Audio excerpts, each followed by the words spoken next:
Okay, so welcome to Creating Value-Added Experience for Agritourism Operations. My name's Lindsay Pageau. I work for Cornell Cooperative Extension, it's Harvest New York team as an agricultural business development marketing specialist. I also own a lavender farm called Adirondack View Lavender in the Adirondacks, and we do a lot of agritourism experiences. And I'll be using kind of some of my farm experience to kind of explain some of the information today. I also have Robin Houseworth from Cabin View Alpacas, and she's joining me, and she's going to be talking about what they do on their farm for agritourism experiences too. So today's topics are creating experiences and products that fit your farm, logistics and considerations, and liability and insurance. Just to talk a little bit about the New York State agritourism law definitions. When we look at that for under the New York Safety and Agritourism Act, we're looking at activities that are conducted by our farm on farm for the enjoyment and or education of the public, which primarily promotes the sale, marketing, production, harvesting, or use of the products of the farm and enhances the public's understanding and awareness of farming and farming life. We're also thinking about when we're doing these different agritourism experiences the farm is how that we're using those different experiences. And I like to just, kind of put up here like New York State Department of Ag and Markets definition of agritourism recreational activities is when we're creating those different experiences, how we're using those farm products that we're producing on our farm into our agritourism experiences. Because one of the things when it comes down to why people have gotten into agritourism is they're trying to diversify their farm. But it's also really about bringing people to the farm and being able to sell those on-farm products that have been, grown on your farm, raised. So thinking about how to use those different products. So creating experiences and products for your farm. So I think about like different agricultural products that we're producing on our farm. Our flowers, goat milk, fiber, vegetables, fruit, Christmas trees, maple, grapes, and there's a whole bunch of different, agricultural products that we're producing on our farms. And then thinking about what we can do with those agricultural products. So I look at flowers, flower arrangement, wreath making, soap making. You could make soap with goat milk, different beauty products that you might be able to use into your products. Fiber, like a spinning class, knitting class, vegetables, if you want to run classes on like canning and preservations, fruit, canning, preservations, cooking, Christmas trees, like those holiday kissing balls, holiday wreaths, different maple products. You could also offer classes on cooking with maple. I mean, this is all depending what type of facility that you have to be able to offer those experiences in. I know some places in New York State used to have, for grapes, they used to have winemaking classes. So when you're thinking about setting up this is the logistics and considerations. So these are some tips. I suggest starting small and grow over time. Will you have enough agricultural products so to be able to use? How much time will you need to commit on organizing the event? And then always start planning early. So figure out what topics you're going to offer, the dates and the instructions. So I'm going to use my farm as an example, like, will I have enough agricultural products available? I had years ago, I think about maybe 200 or 300 lavender plants in the ground. In offering U-pick lavender at the time is like, at that point in time, I would have never had enough lavender to be able to offer for classes. So I had to slowly be able to grow my operations to be able to offer wreath making classes. And then trying to figure out how much time it will need to commit to the organizing those events. It takes a lot more time from my experience than you really think about organizing these events. When I'm starting to plan early, I start in about like for our wreath classes, our broom classes, we start planning like in March, what topics we're going to offer, what dates, and who's going to be instructing those specific classes. Think about what type of marketing you're going to be using to market these events. Is it social media? Is it word of mouth? Is it through your website? Local community events and calendars. My suggestion is try to do all of these, but it's going to be difficult to do all of them. Personal experience is social media is the one that has really been able to push our events when it comes down to it, because we have a nice following of people. For marketing, you're going to need photos, a nice description of what you're going to be offering and the pricing. And then there's also a continuous pushing of that event, about how many spaces you still have available. So it's just that not that you stick it right on Facebook or Instagram and that people just are aware of it. It's a continuous information, like until the product is sold out, and letting people know when that product is sold out. Where will the event location be? Will it be under a tent, a pavilion? Do you have an enclosed building? I've seen different lavender farms across the United States do different like lavender wreath making classes with picnic tables that have umbrellas. So there's a lot of different options when it comes down to it, but there's also a lot of considerations of like pros and cons between all of those different event spaces. Is it going to be high winds? Is it going to be too hot? Is it cold? Is rain, etc. This year I had one customer call up the day of the event, and we do our events under a 20 by 40 tent at this point. And the customer's like, do you have air conditioning?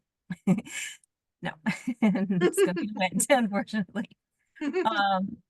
So, when you think about hosting these events at these specific locations, like, do you have a plan if there's bad weather, like an alternative location? Are you going to offer rescheduling, refunding?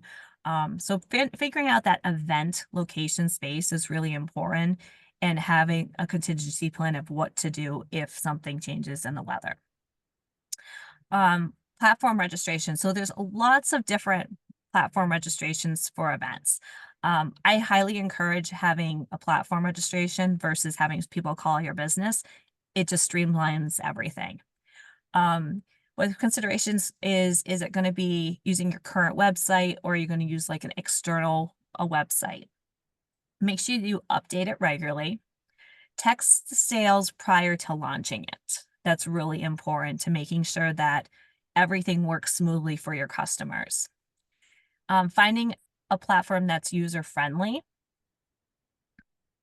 for the customer and for yourself will make things a lot easier. Take online payment in advance would be my biggest suggestion. And then you can offer refunds, but make sure that you have a really good cancellation policy. So we have, like on my farm, 72 hours before the event, people need to let us know. And then there's email, and I'm going to mention this probably again in the next couple of slides, is we send emails out when it comes down to, they've done the purchase, they've have an email reminder right before the event to before 72 hours as a reminder if they're going to need to cancel, and then one after that 72 hours. And then with the platform, are you able to resend emails very easily? Is there's like a button that you just click it and it resends that confirmation? And then how easy is to view and print registration easily? That's really important, especially if you need to print off that registration list, you need to hand it to an instructor. You want to make sure whatever platform using is easy to use. So like I have like a little thing about our lavender wreath class. So we, has like a little description, how much it's going to cost, and registration opens May 2025. When I get a little bit closer, I'll actually put the exact date the registration is going to be opening to the public. Cancellation policy. So it's important to have a clear cancellation policy. Directions on time of cancellation, how they need to cancel, if it's by email or by phone or, or both. where should you post your cancellation policy? So it's important to put that cancellation policy like in the description of the event, like at checkout and the email reminder. The more information that you can put out there, is great. My first year, I didn't have a cancellation policy, so I got like, you know, people that canceled, and it made it very difficult for the situation with the instructor and myself. Now we have a clear cancellation policy of like as I mentioned, 72 hours. Nobody has said anything negative against that. They're very, very positive. And people canceled this year and they did not even try to even ask for their money back because they knew the cancellation policy. Prior to doing this, creation of the product is really important. So invest time in creating the product, providing like an example product you're going to have like for posting for social media, but a example of the product for the day of the event for the customer to look at. This also allows you to determine how much time it's going to take to complete it. So like when I make a wreath on my own, like a 14-inch lavender wreath, I can make one up in less than an hour. When we run a class, it takes the customers, we were blocking out 2 hours time frame. We need to do 2.5 hours. We know moving forward just because it takes a lot longer. It's really important to have step-by-step breakdown of exactly how to make the product, and having instruct somebody ahead of time of how to make it. So like if you're going to be teaching it or you're going to have a private instructor, making sure that they are able to communicate that information of how to produce that product to the public. So instructors, my big thing is you don't have to do it all. So I have an instructor that comes in to run the classes. So it's great. She has like all these qualities. She's got a friendly personality. She knows the farm. She's the ability to break down information. She's been teaching like arts and crafts, like Sunday school for years. So she's really good about like teaching and educating people.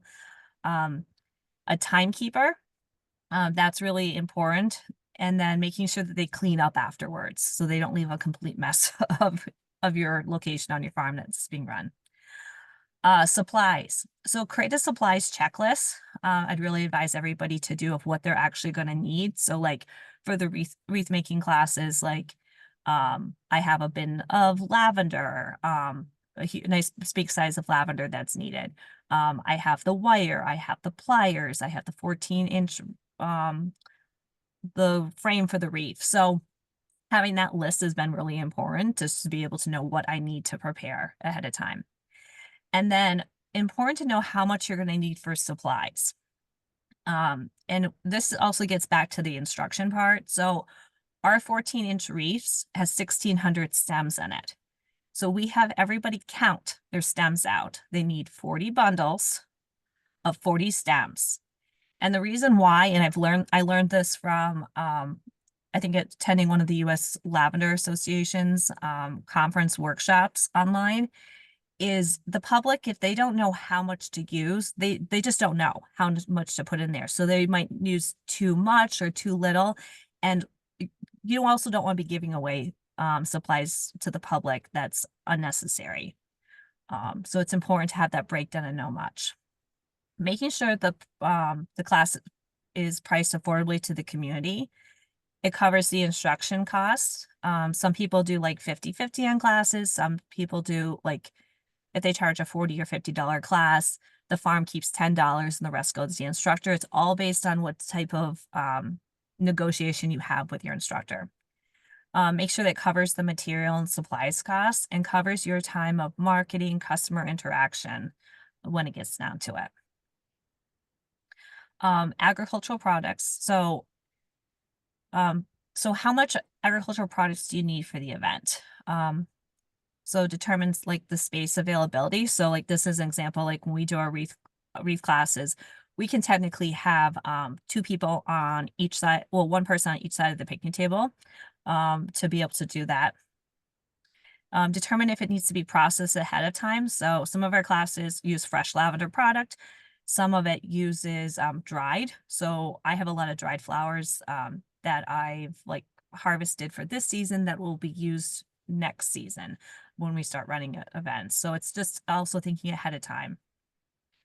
And then, and that's what I mentioned that last pointer of growing the product the first year and using the product the next year. Make sure that you have reminder on emails and confirmation. So email confirmation that they're registered for the event, and email confirmation that's getting close that just, reminds them of the cancellation policy. And then a reminder email a day or two before the event about like where they need to go, if there's any weather conditions they need to be concerned about possible cancellations. And then think about platforms and templates. So I use a platform that I can send like the email reminder, but then I just sometimes just send like a more of an individualized email to each of my customers for the events. So thinking about setup and preparation. So how much time will it take to set up for the event? So for my events, I have to think about the tent setup, the tables and chairs, the harvesting product. So because our classes are 12 to 15 people usually, and sometimes on the weekends, I'm going to need to think about preparing ahead of time, because I've got 2 or 3 different wreath classes.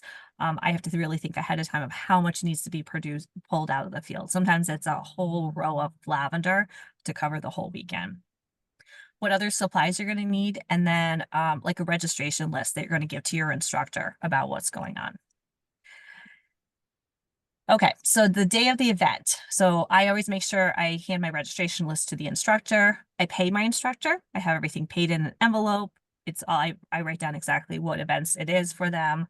And then reiterate to like the instructor to keep a tight schedule. So I don't know if anybody watches the Great British Baking Show. Paul Hollywood and Mary Berry, they, each of those events, they say, you've got 2 hours to complete your baking challenge. I do the same thing when I've run the classes. I tell myself that I'm like Paul Hollywood. I'm like, boom, boom, boom. You have 2 hours to do your to make your wreath. In that time period, the first hour and a half, you have to make your 40 bundles with 40 stems. And then when it gets closer in time, I just keep pushing them and pushing them. So in order to get them to finish the class in that 2-hour time slot, because people talk, people, bring snacks, and, it'll turn into a 3 or 4 hour workshop if you're not careful. So for the cleanup, try to have participants help with just basic cleanup of like whatever product needs to be like thrown into bins or so. And then like finish your cleanup the day of the event or the next day. Always at the end of the event, what we do is we make sure our farm shop is open. So it's an opportunity to purchase additional materials, stuff also out of the farm shop, but also if they want to purchase more lavender. Also information on future events you want to provide to your customers, and then get insight from your participants on future events that they might want to attend on your property. So now I'm just going to talk a little bit about insurance and liability. So it's important to have insurance when you're running these events. And you want to know how far, when it gets down to it, we want to make sure that your farm is safe to visitors. Make sure that you check the property if there's any potential accidents that could happen, have clear signage, considering like what you're going to have for your business structure. And then you always want to ask, your insurance company, like, is it okay for me to be hosting these type of events on my property? Finding out what type of, making sure that you have a policy that's either like a business policies or just like a home and business policy, and determining what's going to work best for your farm operation. And then making sure that your insurance policy is covered in the dates. And there is a New York State Safety and Agricultural Tourism Act, which does provide, some protection potentially for your farm operation. But there's, if you need more information about that, you can more than welcome to reach out to me. It's information that you have to have signage and directional signage. Um, Potentially some of it says that you might need some waivers, so feel free to reach out. Make sure that any type of signage is in locations on your property that people can find it. And I'm going to pass this over to Robin now, and she's going to talk a little bit about her farm. Oh, hi, my name is Robin. My family farm is Cabin View Alpaca. Just listening to Lindsay, we're really doing absolutely everything we're supposed to be doing. So that is wonderful. Um, the history of our farm. My mom came home and said to my dad, "You want to raise alpacas?" And he was watching TV and said, "Sure." And then they went and did a lot of research, realized we had the land. It's been passed down through the family. So it was nice to be able to have fiber animals on the land again. Um, so that's partly the history of the farm, and the staff is just mom, dad, and myself, and a woman that adjusts, a fancy word for boarding. She's a fiber artist, so she helps us a lot. Um, and just going down the list here, creating experiences that fit our farm. What we do for the ag tourism is we are doing tours. People are invited to come to our farm, see the alpacas, get out and mingle with them. And again, hearing Lindsley's list, we're doing it all right. We have a sign up where people can go on the website. There's pricing there. My mother is more of the business end of everything, so she's creating some of the prices. But it's going to be our time, our materials, what makes sense. We're in the Finger Lakes, so it's a beautiful area, but it's still not that close to the city where people are going to pay a lot of money to come and do something. So we try to make sure all that is fitting. Um, let's see. Um, I know we were going to do questions and answers at the end. So again, my mom is a businesswoman. She did some things, manufacturing, ran her own business before deciding to do the farm. And I just kind of happened to come along at the same time, moving back into the area, being able to help her and my dad. Same. We go to a lot of shows to also keep us familiar with other things that people are doing. Um, so again, back to creating the experiences. I'm basically the tour guide, and that would be my experience in what I'm doing. But with that, we do also get out flyers. We use Facebook, other platforms as well to promote the tours in themselves and or events that we are having. We do have fiber classes quite often that Nikki will run on a felting looming machine. So that also she will speak with my mom about pricing on that. What's going to make sense where people will be able to come and afford it with the materials from our farm. And she usually tries to keep it at about a 2 hour limit as well. Some things we always have to tweak. We sometimes go over the time, and that's all right, but it is our time. Our, things like that is valuable, so we have to be a little careful. Um, I feel like I had so much to say. um, the other experiences are beyond what we go do, learning for workshops on our own time and then getting people here to us and share some of that. We do some reading circles, so some things with the libraries to get the children here, to bring the parents. So there's education, and that's also going to have people get into the gift shop and make purchases there. So that is, a little way to make a profit, but also get the education out and let the community know what's going on. Let's see. So let me just recap a little bit. We are a breeding farm that's here in the Finger Lakes with alpacas. We do the tours, we do the events.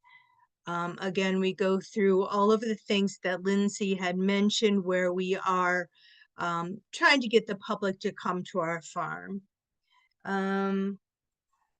So when I say that in the ag tourism, people come to our farm, they're going to see a sign that says, yes, you can come to the farm, but instead of a waiver, it's a sign that says, you are going to come to the farm, but we don't have to take the responsibility if something happens. Maybe an animal spits on you or you get kicked or something like that. We do have insurance.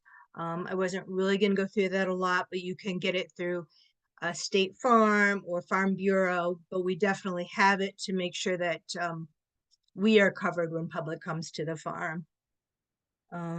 We do some things called walking in alpaca.